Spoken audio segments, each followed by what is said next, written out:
soleh. Soleh itu kelengkapan dari seluruh cairan atau roh atau padatan kebaikan. Kalau dia masih cairan, dia masih cair, dia khair. Kalau dia sudah padat, tapi eksklusif dan segmentatif, itu namanya ma'ruf, pasal-pasal hukum.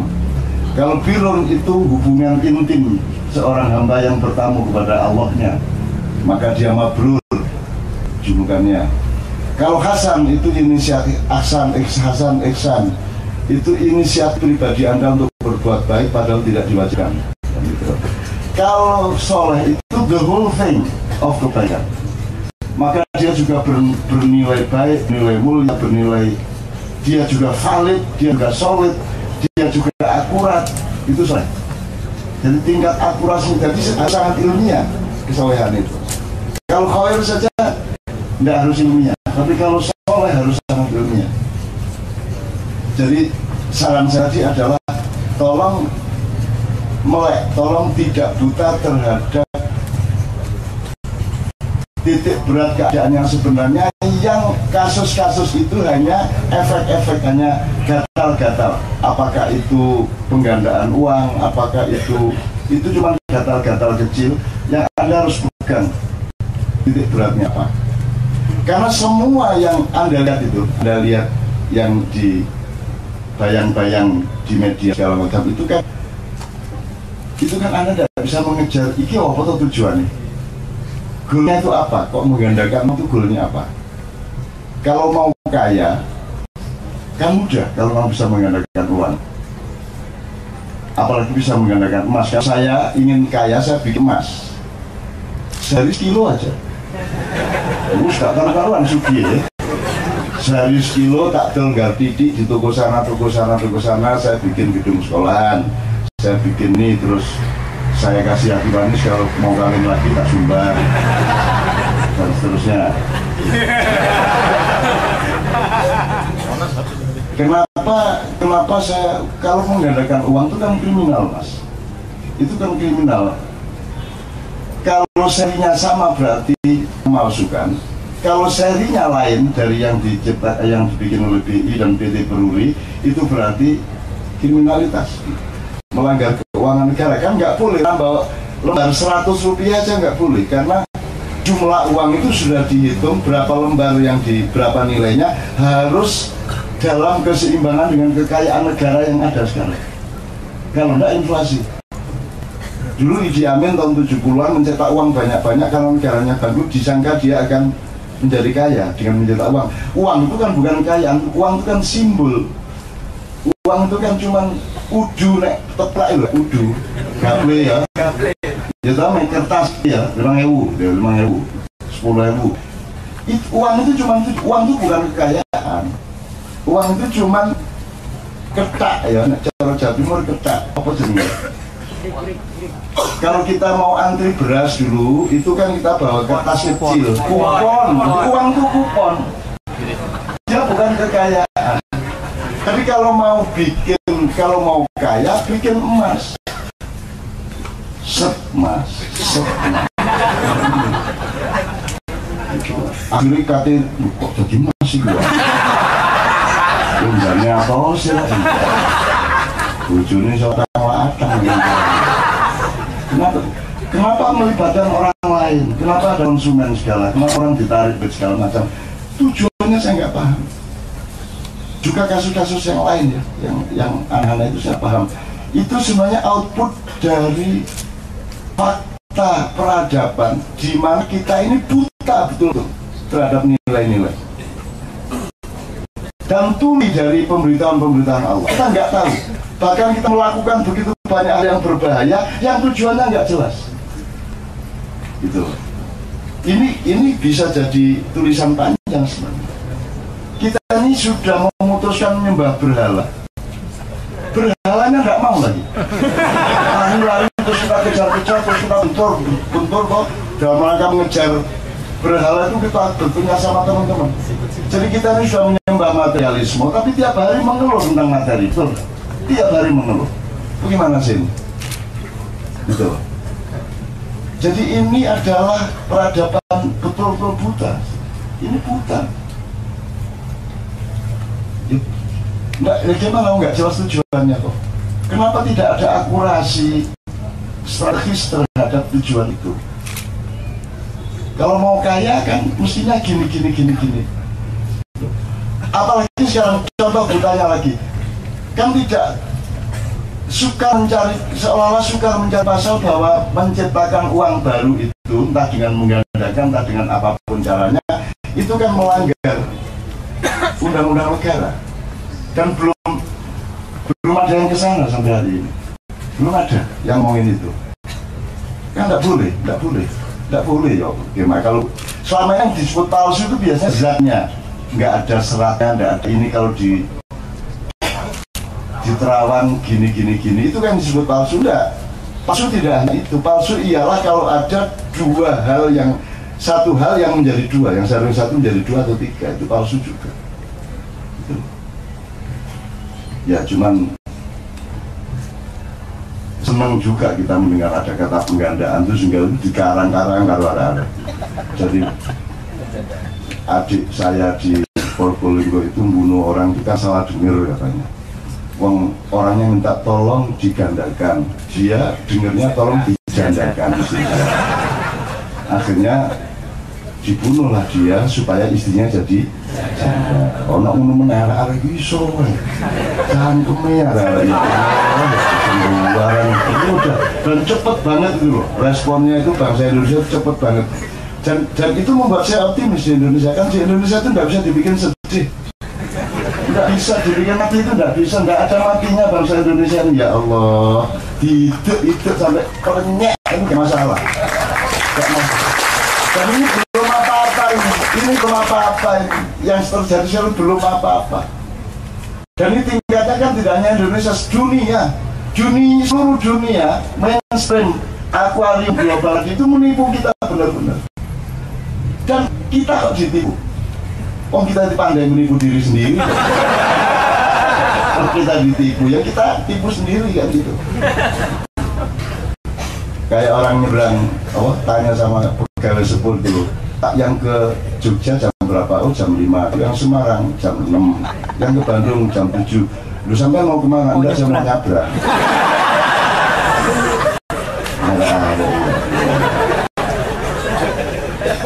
Supaya enggak ketabrak ya toh, diperjelas jamnya. Untuk nyabrang di ketek kereta api itu.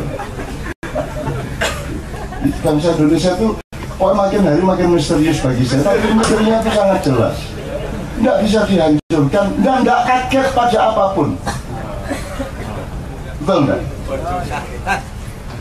Rakyat loh ya, nggak kaget sama apapun. Udahlah. Yang kagetan ini kan yang sarjana dokter-dokter yang pelajar nih, ini karomah kan gitu. Loh, kalau ngomong karomah, kenapa tidak ingat? Sekarang untuk urusan cyanida berapa miligram itu cari ahli sampai Australia untuk supaya ekspornya jelas, ya, pajaknya jelas, rujukannya jelas, sampai Australia, sampai UI, sampai mana-mana. Itu tanya, begitu disebut karomah, nggak ada yang berpikir siapa ya yang berpikir karomah, nggak ada yang mikir. Ngomong karomah, nggak ada yang mikir. Apa bedanya karomah sama fadilah, sama maunah, sama wahyu, sama inspirasi, ilham, hidayah? Itu semua kan ada konstelasinya. Tanya sama yang tahu ini. Ngomong di mana-mana terus salah sangka. Jadi ini ya Allah, ini buta, ya Allah buta. Nah, kenapa kok buta? Jadi ini saya ngelihat yang disebut evolusi ini, Ustaz. Kan manusia itu sebenarnya sama Tuhan tidak, Nabi Adam dibikin nyuruh malaikat Israel ambil tanah di Mojokerto gitu. Lempung gitu, terus digaya tapel itu artinya jasad manusia baru disebul sama Allah. Itu kan nggak terus dibawain Quran, enggak ya toh? Udah pokoknya diciptakan gitu aja, terus udah disuruh diciptakannya juga Anda dijebak sama informasi Allah dan Anda nggak mau mikir. Kan Allah mengatakan ini jailun fil ardi khalifah, aku menciptakan khalifah di bumi, tapi ternyata ditaruh di surga. Kan gitu kan. Terus baru dibilang wala taqrabu hadhihi syajarah, jangan deketin pohon itu. Buah itu adalah buah haram, jangan katanya di bumi. Kok sakit di surga? Itu tidak ada yang nanya loh sampai sekarang. Tapi kan ngomongnya di bumi sampean. Ini gimana kerjanya ini kan gitu. Ternyata di surga. Terus nanti ada pohon yang dilarang jangan dekat dan seterusnya. Kemudian digoda oleh iblis, dan iblis itu Adam tidak akan tergoda oleh iblis. Dia asal takwim, tidak akan tergoda. Cuma dia belum pernah ada pementasan teater di surga. Maka iblis ini datang dengan malak jenisnya Jibril. Jadi iblis datang dengan pakaian malaikat, dengan wajah malaikat, karena dia lebih senior daripada malaikat Jibril. Maka Adam menganggap itu malaikat, maka dia taat kepada sarannya si iblis. Karena iblis ini malaikat sebelumnya, sebelum dimutasi menjadi tapi kualitasnya tetap kualitas malaikat. Iblis itu sebutan, itu jabatan. Iblis itu bukan namanya, tapi jabatannya. Lu kalau bedanya pangkat kalau jabatan. Jenderal itu pangkatnya, pangkat itu jabatannya. Iblis itu jabatan, bukan pangkat. Namanya bukan iblis. Namanya macam-macam, tergantung di mana dia. Kalau di sini budayawan, kalau di sini ustadz, di sini kiai, di sini dukun, di sini macam-macam, tergantung. Iblis kok ya.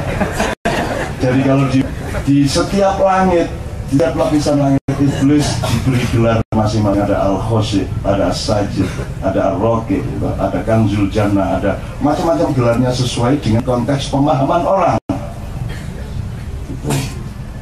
Kalau daerah ya selamat datang Kiai Haji Iblis.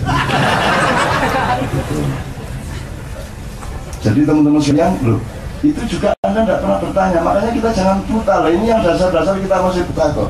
Saya rileks ngomong seperti itu karena Allah memang membekali saya akal, common sense tadi itu, dan tidak masalah. Saya tidak khianat apa-apa sama Allah kok dengan itu kok. Ayo jebak sampean. Karena Allah itu memberi 3 macam informasi. Satu yang disebut wahyu itu mas, atau firman.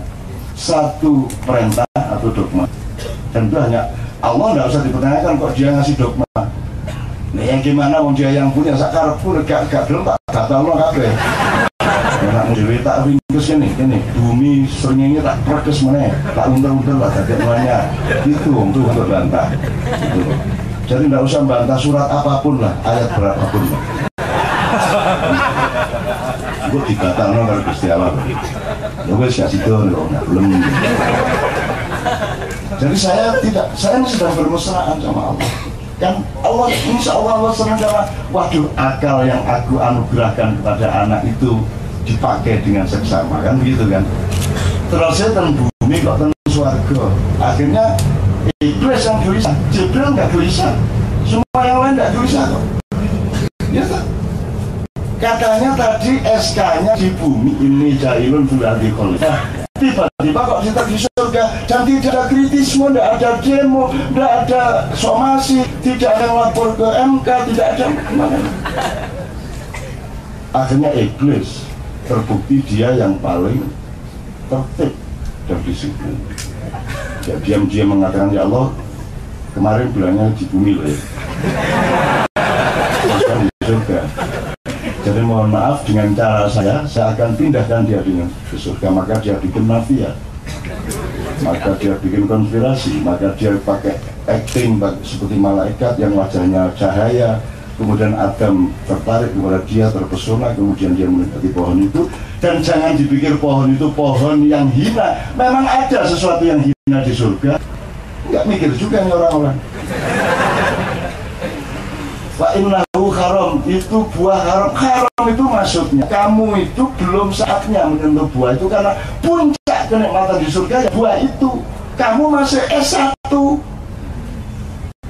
kamu jangan sentuh itu dulu. Dan kamu tuh kan semester pertama, ini S3 ala kamu, jangan sentuh itu dulu. Bukunya tuh gede ya, gitu loh. tamat SMA baca kitab kuning gak iso, kitab coklat gak iso. Akhirnya pokoknya singkat cerita, iblis lah yang bikin adegan kepada sehingga Adam diturunkan ke bumi yang memang merupakan SK-nya, kan begitu. Nah, bahwa caranya iblis seperti itu karena iblis tahu dia sudah tidak dalam posisi untuk melakukan somasi secara resmi, kan gitu, betul nggak?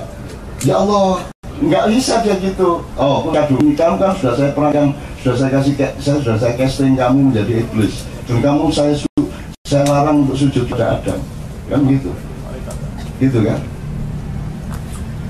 Emangnya iblis berani sama Allah? Kamu tuh jangan goblok-goblok lah. Ada yang berani sama Allah tuh bikinnya iblis apa wastakbar. Memang itu kan teks dramanya Allah. Emang ada yang berani sama Allah? Emang iblis berani? Gila apa? Nggak berani. Nggak berani. Jadi kalau itu ada gambar di internet itu apa ini mas? Panco antara iblis lawan Yesus. Iblisnya lapor ke saya ini kan ini Yesus dianggap Tuhan nih, terus saya gini panco sama, jadi saya ini dianggap pesaingnya Tuhan, tolong kasih tahu Tuhan saya nggak gitu, nggak berani sama Allah, enak aja, nggak ada yang berani sama Allah, gila apa? Nggak ada. Nggak ada tanya makhluk yang manapun yang lebih hebat dari manusia yang samar-samar. Anda browsing ada itu, ada kalau anda cari nanti saya kasih tahu. Itu ada makhluk-makhluk yang dulu bertugas di zaman Fir'aun, bertugas lagi di zaman Ratu Sima, dia turun lagi naik, turun lagi. Dia menyimpulkan pokoknya yang satu itu, yang namanya Allah SWT, sudah kamu tidak usah ikut-ikut, tidak usah ngelawan, itu tidak bisa dilawan, itu luar biasa dan dia sangat baik. Gitu. Maka iblis pun tidak akan berani sama Allah. Jadi anda jangan pikir iblis itu musuhnya Tuhan. Iblisnya menderita. Ya Allah, aku dianggap musuhnya Allah. Ya Allah, ampun gitu kan dia. Itu apalagi saya sudah nulis di drama saya tuh di non iblis, dan non iblis itu pengagum Muhammad tak karu-karuan. Lu kok bisa iblis yang Muhammad lebih senior dari iblis? Anyal mana tadi? Rasul Muhammad lebih senior dari iblis, lebih senior dari Jibril, karena dia ciptaan Allah yang pertama, Nur Muhammad. Kemudian yang anda kenal sekarang dengan Maulid Nabi itu adalah Muhammad yang sedang disuruh jadi bupati di bumi, suruh bertugas di bumi gitu dong. Terus anda pikir sekian miliar tahun, sekian miliar abad kehidupan ini si kekasih Allah yang namanya Muhammad itu hanya ditugasi 63 tahun. Sia-sia banget hidupnya. Enggak, dia sedang tugas di berbagai macam tempat yang lain. Jangan nggak usah bantah. Anda mau ketemu jin, tanya sama jin nabimu siapa? Dia bilang Muhammad. Apakah Muhammad yang di Mekah itu? Iya, dia bilang gitu. Cuman ketika di tempat saya bukan yang di Mekah itu. Ngerti maksudnya? Loh, makanya jangan terlalu buta. Kemungkinan dalam hidup tuh itu mengalir mas, getaran itu, hidup tuh getaran.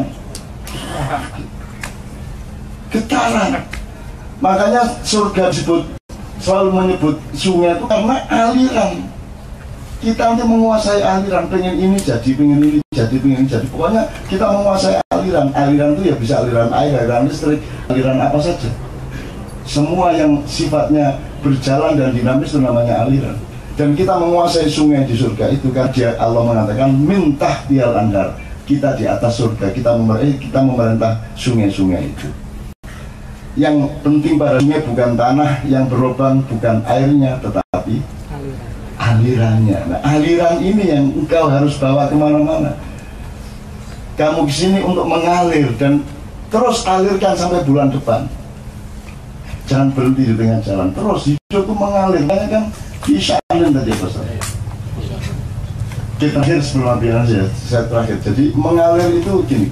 Saya coba Anda ke Pulau Seribu, ketika Anda naik perahu, tolong ambilkan ombak. Bisa nggak Anda? Yang bisa Anda ambil? Air. Nah, Anda jangan terpukau sama air, karena yang ada pada air itu yang terpenting adalah ombaknya, getarannya, gelombangnya, kan begitu. Jadi jangan percaya sama warna dan lukisannya Dadang, karena yang penting adalah apa yang mengalir dan bergetar padanya.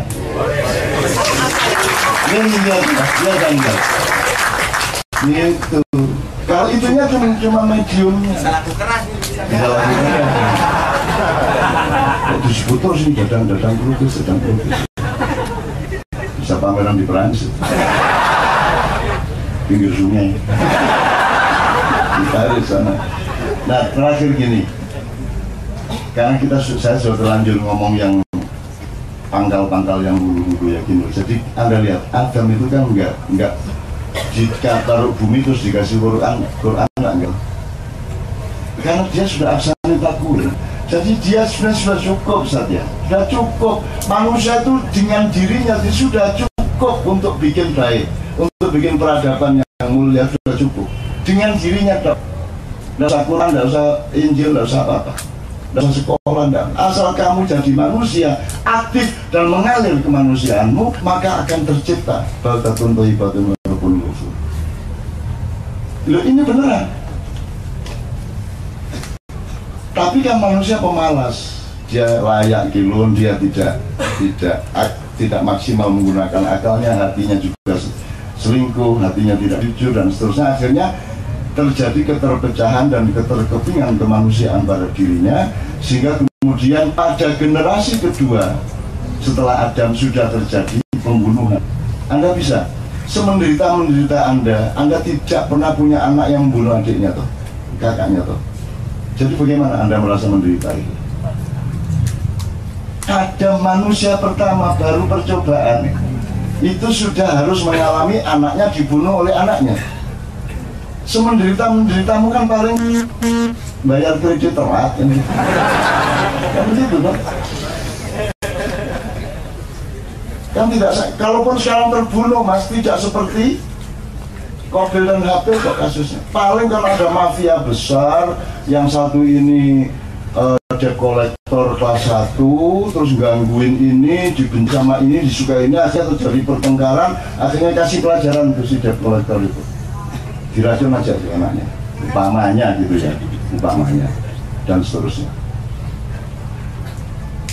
Ini saya nggak ngomong siapa-siapa ya. Kan tidak ada relevansinya toh, kecuali di dalam pikiran Anda sendiri Anda rangkai, itu tidak ada masalah. Tapi secara hukum saya tidak pernah ada sambungan-sambungan seperti itu. Tidak terekam di CCTV. Iya. Anda tidak pernah mengalami seperti itu. Nah, Nabi Adam itu sudah cukup dengan dirinya tanpa pernah sekolah, tanpa pernah membaca. Yang disebut wa'allama Adam al-asma'a kullaha tsumma 'aradahum 'alal malaika di terjemahan disebut, dan Allah mengajarkan nama-nama benda atau nama benda-benda. Saya tidak menyalahkan, tapi saya kurang akurat pada pemahaman saya. Sekarang saya tanya, kata apa yang sekarang masih kita warisi dari Allah yang diajarkan kepada Adam? Kalau itu nama-nama benda, apa batu, apa batu itu hajar misalnya bahasa Arab atau apa? Yang mana? Kata yang mana yang diajarkan oleh Allah kepada Adam yang pasti untuk diwariskan terus? Untuk apa Adam diajari? Terus Adam diajari tidak untuk siapa-siapa yang lain, terus ngomong karo sapa? Masa Adam diajari untuk dirinya sendiri?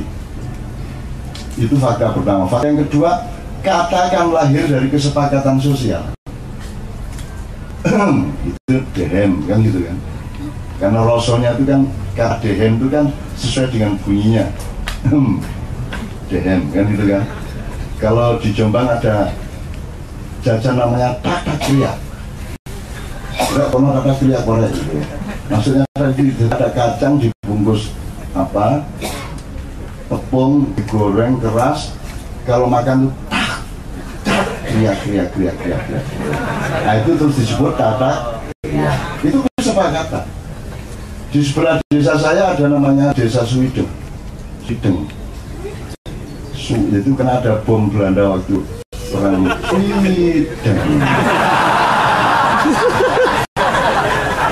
ya apa? Itu kesepakatan. Jadi mana yang diajarkan Allah mana? Menurut saya itu fenomenologi yang diajarkan. Bahwa hidup itu nanti ada begini, ada begini, ada begini. Bukan kok ini batu dan iki godong, enggak gitu menurut saya.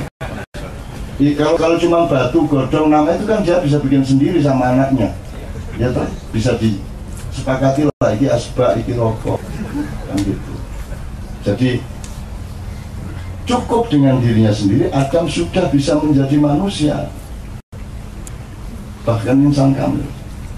Tapi kemudian karena manusia malas, kemudian rakus, kemudian materialistik, ya di zaman hancurnya di zaman Nabi Nuh kan karena rusaknya keluarga-keluarga, hancurnya di zaman Nabi Lut kan karena homoseksualitas ya, kemudian hancurnya umat di zaman Nabi Hud karena materialisme, karena sangat individualistik, materialistik. Itu penyakit-penyakit yang kita sulapnya sekarang. Salah satu yang membuat Indonesia ini tidak diazab Allah secara besar-besaran seperti di zaman Nabi Nuh adalah karena sejahat orang di Indonesia itu baik sama keluarganya. Semuanya. Saya ketemu sama pembunuh yang pembunuh bayaran, tidak membunuh siapa, bilang sama saya siap gak di penjara, tak mati, saya kira buka bomas. Cuma aku titip bojo. Maksudmu titip bojomu?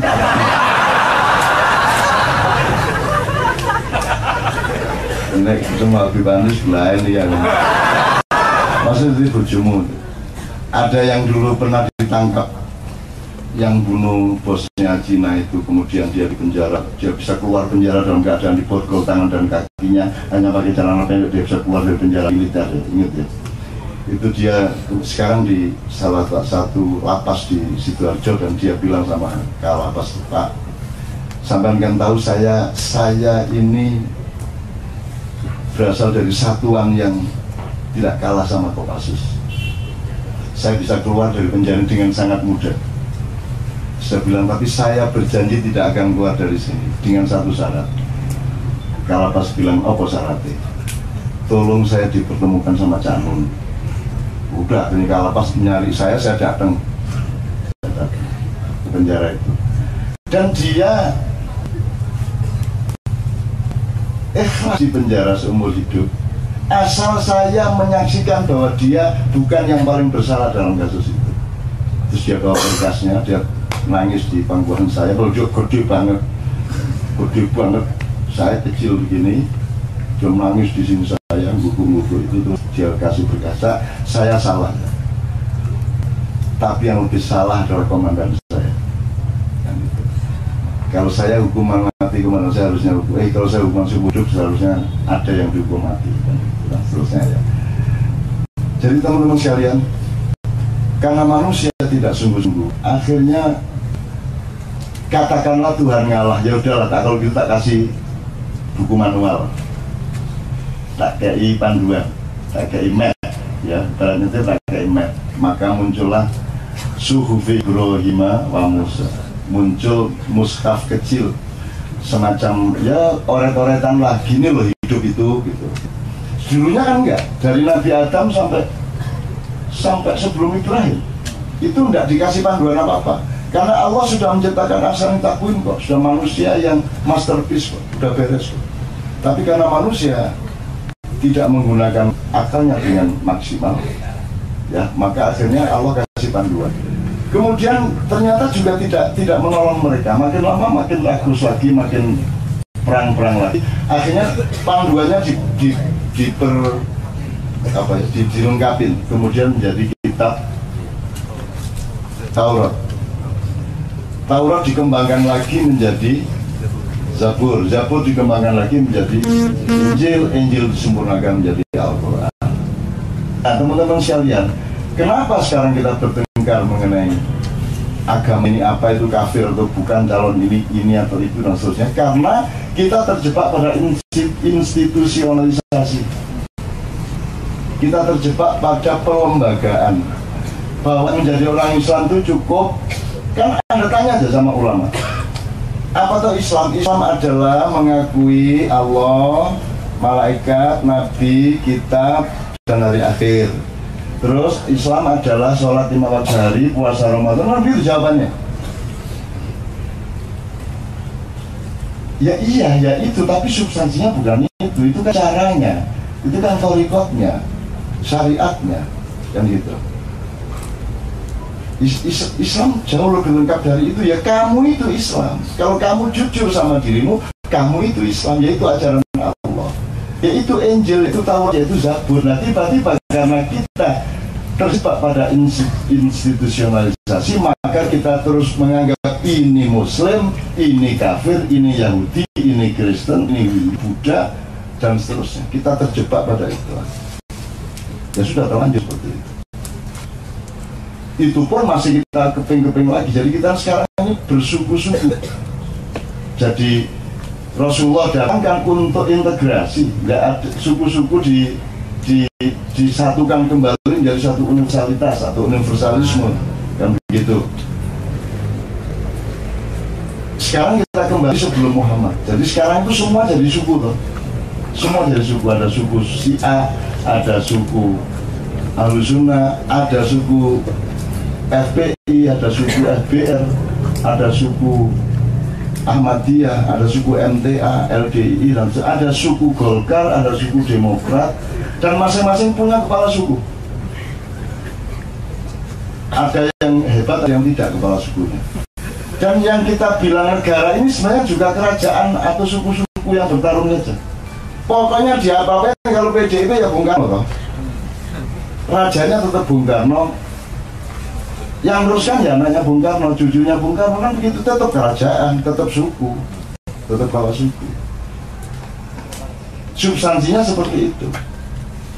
Demokrat kok tiba-tiba Agus, itu ya apa kata kepala suku? Kan gitu, betul enggak? PAN itu ada kepala suku Pak Amin Rais, cuma Pak Amin Rais ini tidak memperjelas dirinya. Kadang-kadang dia berjuang, kadang-kadang dia macam-macam lah. Jadi sekarang kan ada yang berjuang menjadi kepala suku, asal punya duit, punya media banyak, Anda bisa jadi kepala suku, Anda bisa menjadi raja. Ya, Anda punya media Indonesia, Anda punya itu, Anda menjadi raja. Dan raja dia. Ini yang MNC ya raja. Ya raja. Dan ternyata perlembagaan tadi kita langgar-langgar sendiri. Asal Anda raja, Anda bisa membiayai 9.000 sekian ranting.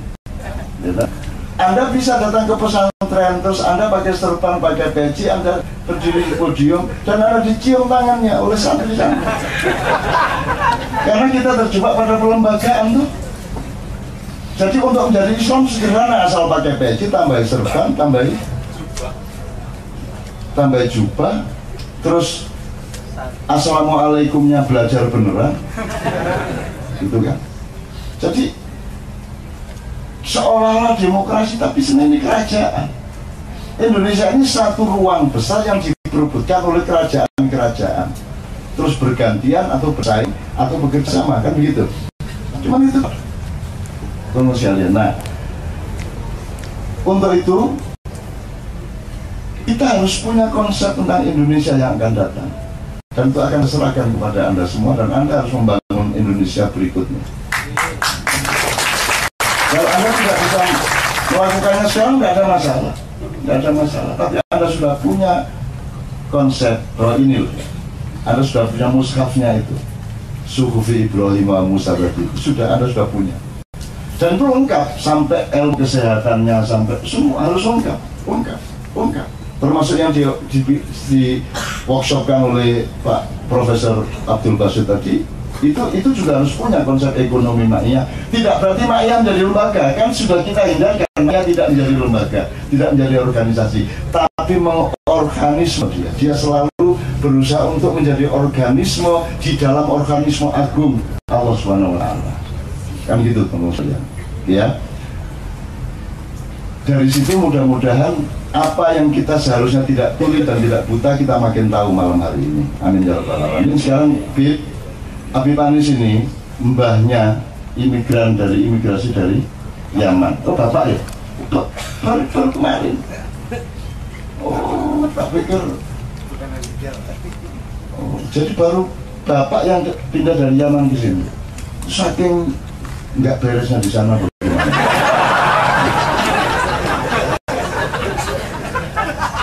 Nah, saya Habib Anies ini sahabat saya dari dulu.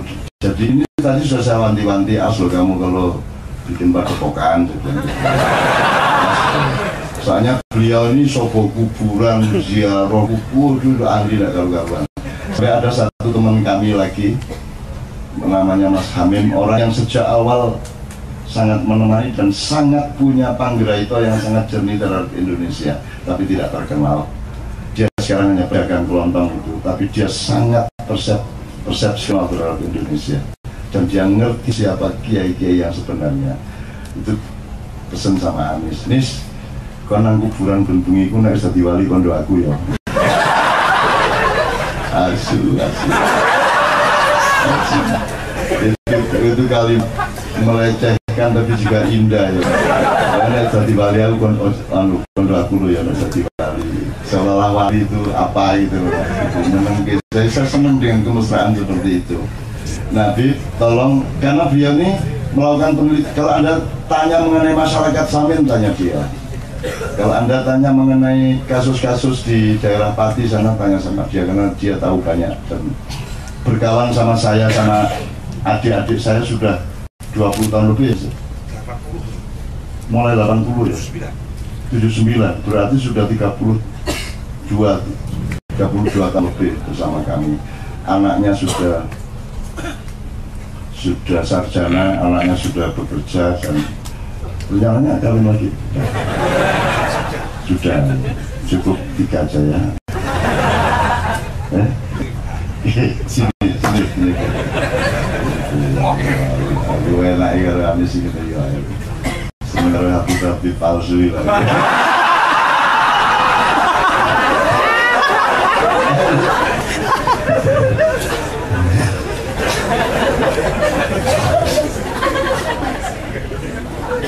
Meh misuh piye? Kowe jak amahmu. Meh misuh mah dibalani wong akeh. Bismillahirrahmanirrahim. Assalamualaikum warahmatullahi wabarakatuh. Sesuk dibisuane. Ya teman-teman, aja dikatakan omongane wong siji. Akeh ngapusine di bangorane. Jadi saya akan mencoba dari sisi lain. Tapi sebelumnya alhamdulillah malam ini saya melihat Pak Nur Zaman kok ganteng banget gitu. Mudah-mudahan sehat seterusnya. Amin. Teman-teman gini, saya akan coba di sisi lain, tapi sebenarnya hanya nambahi saja karena udah mau dikongkon ngomong tapi dintekno dhewe gitu. Keterlaluan. Kaya wong dikongkon ngomong mangan tapi dintekno dhewe sih kok. Ini coba mangan iki. Jadi gini. Saya akan beri contoh aja supaya jelas. Ada 2 orang, ini orangnya wis mulih mau dia. Ada 2 orang tuli yang ketemu. Saya ngomong bahwa ini dari hati semua asalnya. 2 orang tuli ketemu, 2 orang tuli ketemu di jalan. Yang satu bawa pancing, harus ngerti mesti ya. Bawa pancing, yang satu dari arah sebaliknya. Yang dari arah sana tanya, mau kemana? Mau mancing? Nah, yang bawa pancing ngomong, enggak. Saya mau mancing. Terus yang sana, oh saya kira mau mancing. Jadi kan kayaknya ngomong, tapi yang ditangkap itu kan apa yang di dalam dirinya sendiri. Yang khususnya ada dalam dirinya sendiri. Akibatnya ketika kita ngomong dengan orang lain, yang kita dengar itu suara di dalam diri kita, bukan suara orang lain. Tadi yang dikatakan ketika Anda fokus pada diri sendiri, yang lain hilang semua. Dan itu kan fi qulubihim maradun. Jadi di dalam hatinya ada penyakit, bisa mulai dari situ. Itu tentang dengar. Tentang buta lebih ruwet lagi. Jadi kalau misalnya ada gajah besar, dan ini sekarang terjadi nih, gajah besar, yang satu ngomong, ini perumpamaannya saya kembangkan sendiri. Mencari bisa ngembangnya masa aku lah. Jadi iso ngarang ngawur ya, aku saya harus ngawur kan. kita ada tentang yang keempat, kelima, ketujuh gitu. Jadi ada gajah, ada beberapa orang di kelilingnya mengatakan gajah itu, wah ini kayak bambu gini, gitu kan. Yang satu, wah enggak ini kayak lempengan, macam-macam kan. Mereka berdebat. Akhirnya karena perdebatan mereka menemukan sesuatu. Kalau begitu lanjut saja, mungkin saja semuanya benar. Nah gitu kan. Ada orang yang lebih arif, bisa jadi ini semuanya sisi pandang yang berbeda-beda benar. Dan manusia kan selalu begitu. Jangan-jangan memang kita hanya memandang yang benar. Kemudian datang seseorang yang nggak buta, ngomong gajah itu begini, malah dibalangi orang buta 10 ini. Kamu bohong, kamu macam-macam. Jadi ketika itu orang yang benar ngomong tentang gajah dilempari. Jadi kalau buta itu lebih payah itu. Jadi dua sisi itu ya. Bahwa ketika kita melihat misalnya sisi-sisi sekarang ya, semua masalah dilihat dari sisi A, B, C dan lain sebagainya. Kemudian kalau ada orang yang punya mengatasi itu, saya tertarik dengan kata-kata mengatasi. Artinya kita berada di atas itu. Jadi kata-kata mengatasi itu tidak di dalam masalah. Kita keluar dari masalah untuk melihat dari luar. Walaupun nanti masuk menggarap kembali. Tapi mengatasi itu tidak di dalam masalah. Nah, sekarang ketika orang ngomong tentang pluralisme macam-macam, sisi pandang dan lain sebagainya, akibatnya ya kita relatifkan semuanya. Nah, ketika direlatifkan semuanya, kita menghilangkan Allah. Karena ada ilham, ada wahyu dan lain sebagainya. Dan ketika ada orang arif yang melihat lebih menyeluruh, dilempar bersama-sama bisa. Itu salah satu contoh ya. Sekarang saya mau mencoba menarik ke belakang. Yang kita hadapi ini dalam sisi historis saja. Jadi saya di jalan sempat ngomong-ngomong sama Mas Ali di mana?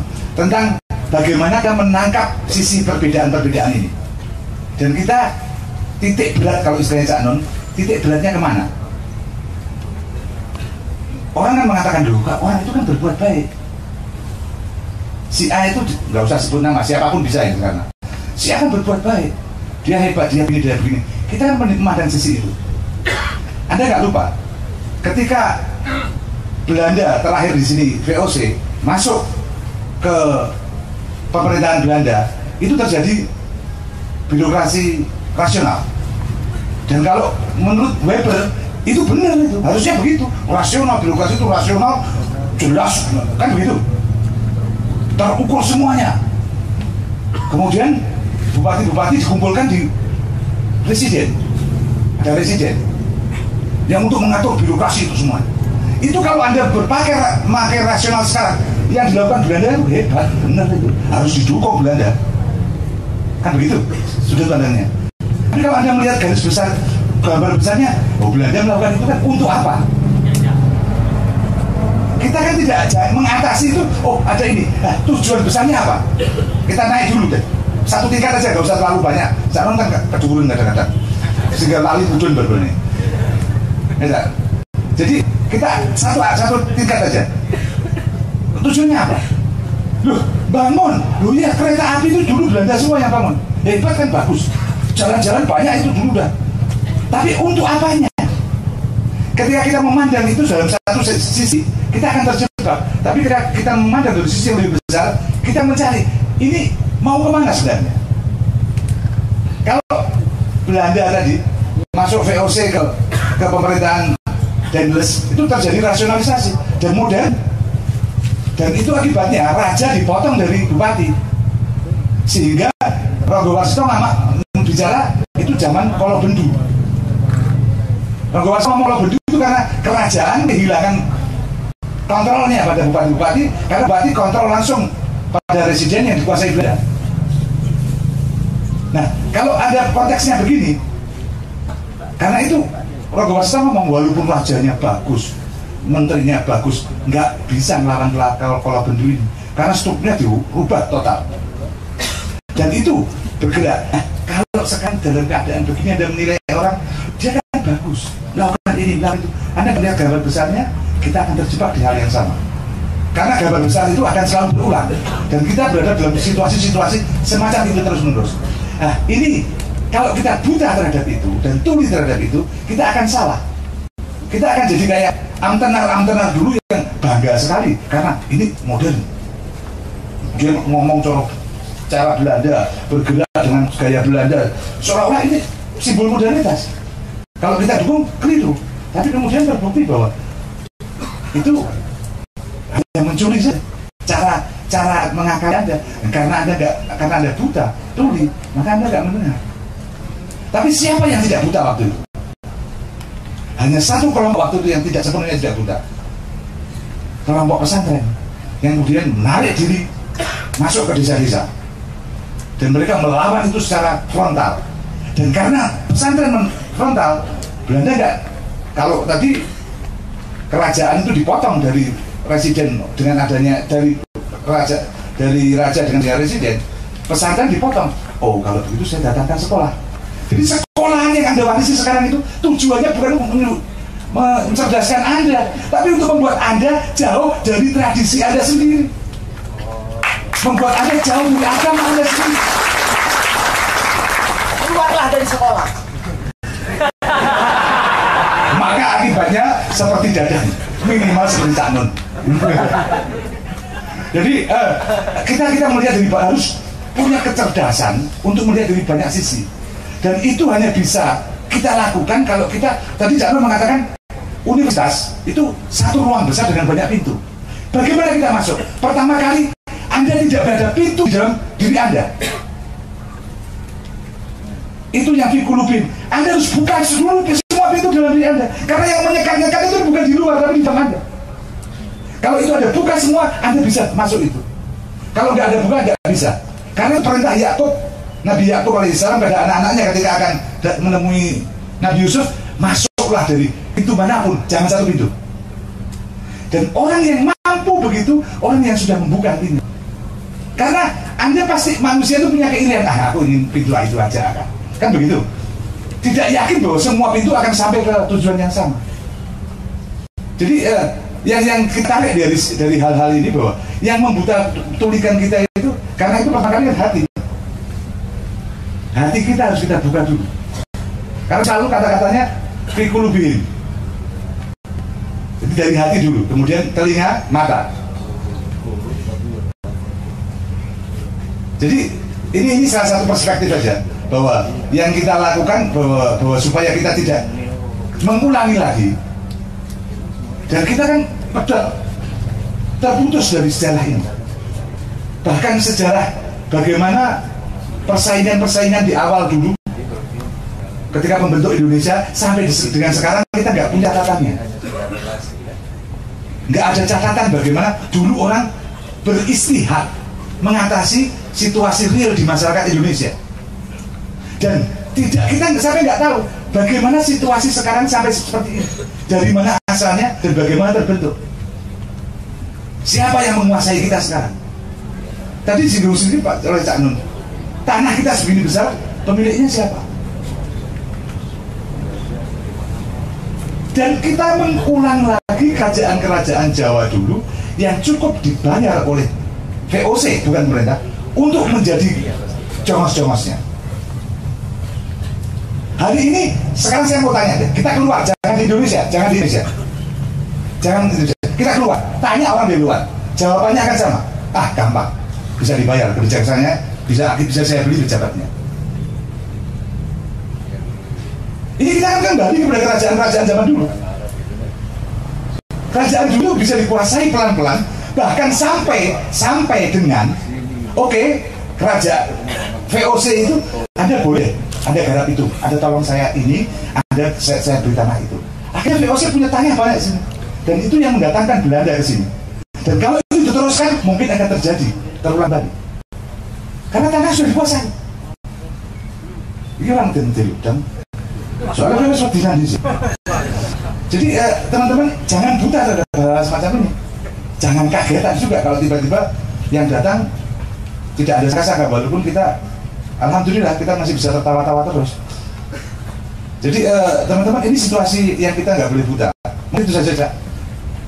Wassalamualaikum warahmatullahi wabarakatuh. Kita masih punya waktu setengah jam. Gini, ada orang buta, jadilah seperti ini saran Anda tadi. Tak terjemahkan, jadilah orang buta yang bisa melihat cewek cantik.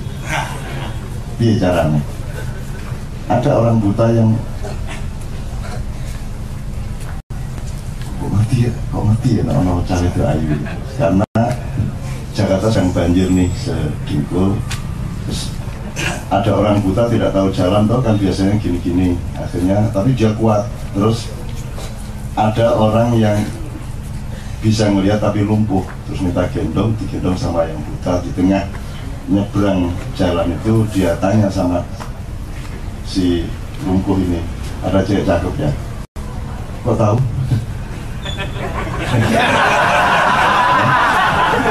Karena ada reaksi di punggungnya gitu. Nah, itu juga termasuk melek ya. Jadi buta itu berlapis-lapis ya, skalanya berlapis-lapis, peristiwanya di dalam diri kita berlapis-lapis. Yang kedua, kalau ngomong soal buta, tadi kan Ustaz Nur Somad menyebut mengenai Allah mengatakan mereka itu punya hati tetapi tidak bertafakuh. Tafakuh ini sebenarnya kalau dalam dunia hasanah Islam itu produk pikiran, produk akal. Tapi Allah menyebut mereka punya hati tapi tidak meneguhkan pengetahuannya, meneguhkan sikapnya kan gitu. Tafakuh kan meneguhkan sikap atau apa gitu ya tadi. Kan itu hasil pikiran. Kenapa kok hati kok outputnya adalah pemikiran? Itu sebuah pertanyaan besar dan kita kalau bisa membuka mata kita. Jadi misalnya anak cucu saya ini, anak kecil ini, Anda tanya ke semua ahli pendidikan, mungkinkah anak ini bisa duduk di sini tenang, tidak rewel, melihat, memperhatikan? Kalau menurut hitungan intelektual akademis, dia tidak paham apapun yang diomongkan oleh orang-orang di depan, tapi dia bertahan seperti itu.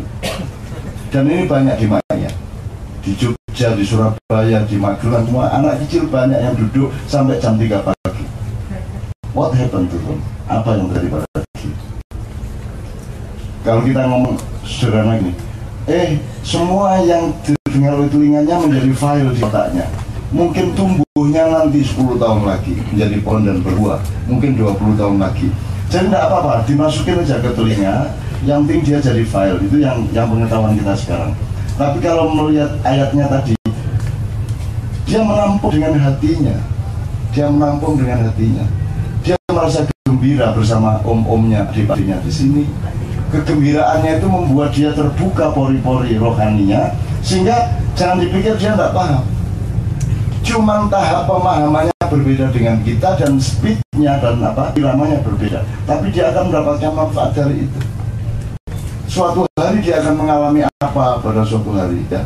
Nanti dia akan merujuk ke apa yang dia dengar pada malam hari ini. Dan itu sangat banyak. Ya makin banyak anak-anak kecil yang mengherankan. Kalau pakai teori pendidikan, tidak masuk di Jogja itu.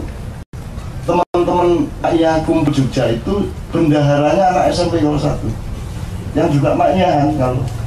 Dan itu jangan diremehkan, jangan dipikir yang benar pasti adalah yang kita ketahui dari teori-teori pendidikan modern. Enggak.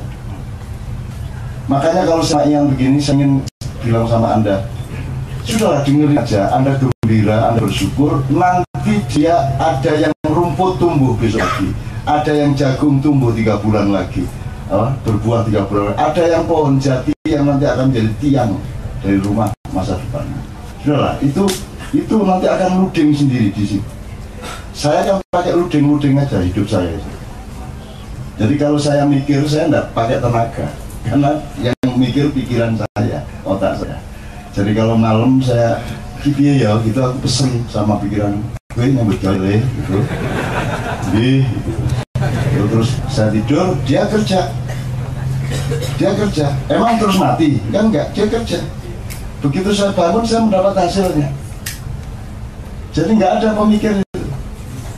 Ini seorang pemikir, kesalahan mikir. Saya nggak pernah mikir. Saya serahkan kepada akal, dan Allah sudah ngasih itu. Ada mekanisme, ada pembagian kerja. Maka kalau melihat kulubun la yafqahuna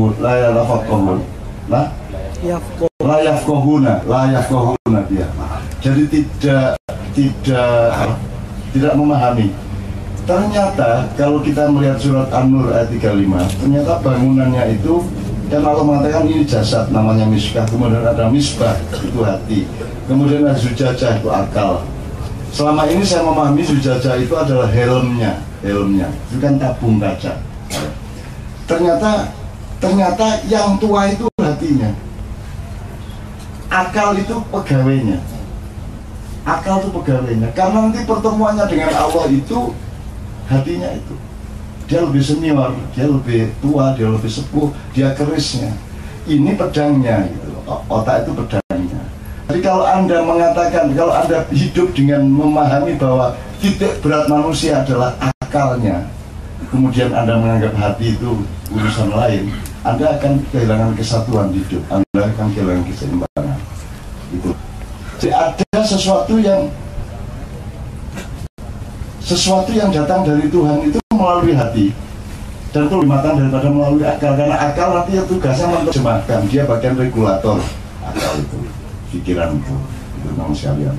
Nah, kemudian dari seluruh yang diomongkan Bipanis tadi, saya kira saya sangat senang sekali, karena begitu banyak hal yang harus kita melei, ya, bahasa Indonesia, kita melei, jangan kita biarkan diri kita buta terhadap itu semua. Termasuk tadi saya sudah kasih contoh-contoh mengenai yang teknis-teknis. Kemudian juga sebenarnya ada yang di Ma'iyah ini kan Anda